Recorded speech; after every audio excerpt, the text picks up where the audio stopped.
Di tengah proses revitalisasi Pasar 16 Ilir Palembang dan protes pedagang yang belum ada titik temu.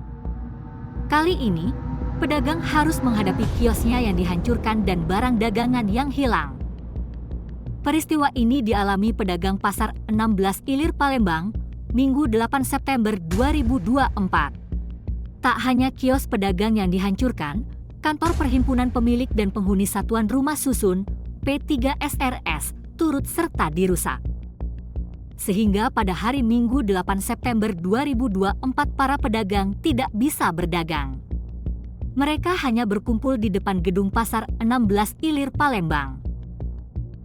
Ketua Perhimpunan Pemilik dan Penghuni Satuan Rumah Susun P3SRS HM Aflah pada awak media Minggu 8 September 2024 mengatakan bahwa pihaknya mendengarkan informasi dari pemerintah Kota Palembang untuk merelokasi pedagang di bawah jembatan Ampera. Kemudian, jika pedagang menolak maka pemerintah akan melakukan pemaksaan menggunakan jalur hukum. Penolakan dari pedagang bukan tidak beralasan melainkan pedagang memiliki surat P3SRS yang seharusnya diperpanjang terlebih dahulu baru dilakukan revitalisasi.